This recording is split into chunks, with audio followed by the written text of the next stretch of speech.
आज हम आप लोगों को समझाएंगे मेनू एक्सेल का। इन मेनू एक्सेल क्या होता है? मेनू एक्सेल होता है एमएक्स एक्सेल में जो काम किया था वो एमएक्स एक्सेल का जो काम होता है इसमें बताया जाता है। तो आप लोग को पहले ले जाते हैं स्क्रीन में आप लोग को समझ में आएगा मेनू एक्सेल में क्या होता है। इसका पूरा कोर्स है, पूरा कोर्स आप समझ पाएंगे। पार्ट बाय पार्ट वीडियो को फॉलो करेंगे, आपको समझ में आ जाएगा मेनू एक्सेल का क्या काम है। ठीक है, अब हम देखते हैं मेन्यू बार के बारे में। मेन्यू जैसे कि आपको अपने स्क्रीन के ऊपर हेडिंग में दिख रहा होगा, कुछ अलग अलग टैब्स बने हुए हैं। जैसे कि हमारे पास है होम, इंसर्ट, लेआउट्स, और हर एक टैब के अंदर जैसे ही मैं क्लिक करता हूँ तो उसके आइकन्स कुछ अलग अलग है। जैसे कहीं पर मेरे पास है फॉर्मेटिंग के ऑप्शंस, इंसर्ट में मेरे पास है कुछ और ऑप्शंस, और ऐसे ही मैं अगर पेज लेआउट के अंदर जाऊं तो मेरे पास कुछ अलग आइकन्स दिखते हैं। तो दरअसल में इस पूरे सिस्टम को जो आपके सामने दिख रहा है, टैब और आइकन्स, इसको हम बोलते हैं ribbon. Collectively this icons and tabs are called as ribbon. आप जब भी अपने एक्सेल में काम कर रहे होते हैं तो बाय डिफॉल्ट आपके सामने होम टैब खुला हुआ आता है। होम टैब के अंदर हमारे पास कुछ फॉर्मेटिंग के ऑप्शंस होते हैं, कुछ फॉन्ट रिलेटेड ऑप्शंस होते हैं, कुछ अलाइनमेंट रिलेटेड ऑप्शंस होते हैं। ऐसे ही अगर हमको कुछ भी चीज हमारे वर्कशीट के अंदर इंसर्ट कराना है, जो कि हम आगे देखेंगे कि हम कैसे क्या क्या चीजें इंसर्ट करते हैं, तो उसके लिए हमारे पास यहाँ पर है इंसर्ट टैब। उसके अंदर हमारे पास है पिवट टेबल, हमारे पास है शेप्स, हमारे पास है चार्ट्स।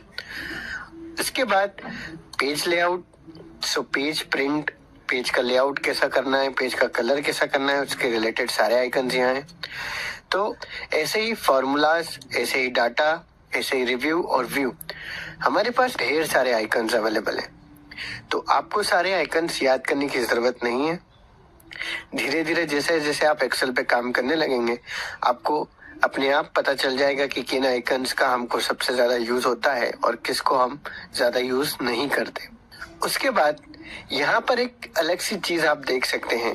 होम टैब के अंदर क्लिपबोर्ड सेक्शन के जस्ट नीचे लोअर राइट कॉर्नर में अगर आप देखें तो यहाँ पर हमको एक छोटा सा एरो दिखता है। जैसे ही मैं उस एरो पे क्लिक करता हूँ तो यहाँ पर नीचे एक डायलॉग बॉक्स ओपन हो जाता है। ऐसे ही अगर मैं फॉन्ट के एरो पे क्लिक करता हूँ तो यहाँ पर एक दूसरे तरह का डायलॉग बॉक्स ओपन हो जाता है। तो इस छोटे एरो को हम कहते हैं डायलॉग बॉक्स लॉन्चर। सो जैसे ही मैंने फॉन्ट वाले पे क्लिक किया तो जो सारी चीजें यहाँ पर अवेलेबल थी वही सारी चीजें मुझे यहाँ पर दिख रही है। चाहे वो फॉन्ट हो, चाहे वो फॉन्ट का स्टाइल हो, साइज हो, कुछ नई चीजें यहाँ पे ऐड हो गई, जैसे कि इफेक्ट्स, किस तरह के इफेक्ट्स आपको अपने फॉन्ट में देना है, एंड सो ऑन। ऐसे ही डायलॉग बॉक्स लॉन्चर्स के एरोज अलाइनमेंट में है, नंबर में है, पर देखिए स्टाइल में नहीं है और सेल्स में नहीं। ऐसे ही अगर आप इंसर्ट टैब में जाएंगे तो यहाँ पर सभी जगहों पे नहीं है, सिर्फ चार्ट्स में है।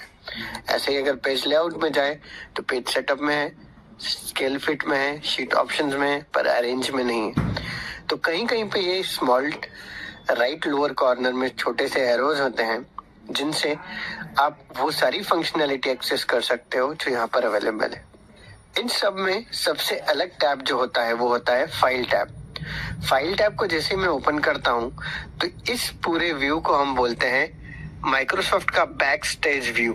यहाँ पर आपको सेव, ओपन, प्रिंट, शेयर, ये सारी चीजों के ऑप्शंस अवेलेबल होते हैं। इसके बारे में हम डिटेल आगे के लेक्चर्स में जरूर देखेंगे। इससे बाहर निकलने के लिए आप या तो इस एरो को क्लिक कर सकते हो या फिर अपनी कीबोर्ड से एस्केप प्रेस कर सकते हो। इस पूरे रिबन सेक्शन को आप इजीली हाइड या शो कर सकते हो। जैसे कि अगर आपके पास स्क्रीन पे डाटा ज्यादा है और आपको ये रिबन सेक्शन नहीं दिखाना है तो आप होम टैब के ऊपर डबल क्लिक करेंगे तो सारे आइकन्स जो है वो हाइड हो जाएगा और सिर्फ टैब्स यहाँ पर दिखेंगी। अगर आपको ये टैब भी नहीं चाहिए तो इस यहाँ पर आप देख सकते हैं राइट साइड में जहाँ पर हमारे पास मिनिमाइज का ऑप्शन है उसके जस्ट पहले एक छोटा सा एरो दिखता है। जैसे मैं उसे क्लिक करता हूँ तो यहाँ पर आता है auto hide, show tabs and command. अभी फिलहाल हम हैं शो टैब मोड में। अगर मैं इसको ऑटो हाइड कर देता हूँ तो आप देख सकते हो पूरा रिबन सेक्शन मेरा हिडन हो गया है। अब जब मैं यहाँ पर क्लिक करूंगा तभी मेरा रिबन सेक्शन विजिबल होगा, एल्स वो फिर से ऑटो हाइड हो जाएगा।